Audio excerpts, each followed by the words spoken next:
স্থানীয় সরকার নির্বাচনের বিষয়ে দ্রুতই সিদ্ধান্ত আসবে বলে জানিয়েছেন স্থানীয় সরকার, পল্লী উন্নয়ন ও সমবায় উপদেষ্টা আসিফ মাহমুদ সজীব ভুঁইয়া।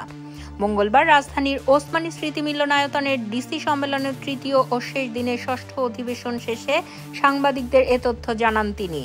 আসিফ মাহমুদ বলেন, সারা দেশে জনপ্রতিনিধি না থাকায় ডিসিদের অতিরিক্ত দায়িত্ব পালন করতে হচ্ছে।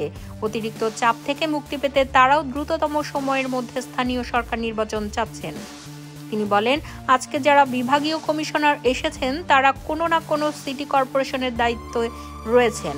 জেলা প্রশাসকদের জেলা পরিষদের দায়িত্ব পালন করতে হচ্ছে। একজন অফিসারের পক্ষে একসঙ্গে 2-3টি দায়িত্ব পালন করা একজন মানুষের জন্য কঠিন হয়ে দাঁড়ায়। স্থানীয় সরকার পল্লী উন্নয়ন ও সমবায় উপদেষ্টা বলেন, আমি মনে করি স্থানীয় সরকার নির্বাচনের মাধ্যমে সেখানে প্রকৃত জনপ্রতিনিধি নিয়ে আসা উচিত। সর্বশেষ ঐক্যমতের মিটিংয়েও বিষয়টি আলোচনা হয়েছে। আসিফ মাহমুদ বলেন, জাতীয় সংসদ নির্বাচনের আগে স্থানীয় সরকার নির্বাচনের বিষয়ে আলোচনা চলমান। চূড়ান্ত কোনো সিদ্ধান্ত সরকারের পক্ষ থেকে হয়নি, তবে খুব দ্রুতই একটা সিদ্ধান্ত আসবে। তিনি বলেন, আমার মতে আগে স্থানীয় সরকার নির্বাচন হলে অবশ্যই ভালো হবে। We have to run country. কিন্তু আমার ব্যক্তিগত চিন্তা দিয়ে তো সিদ্ধান্ত হবে না, সিদ্ধান্ত সরকারের পক্ষ থেকেই আসবে।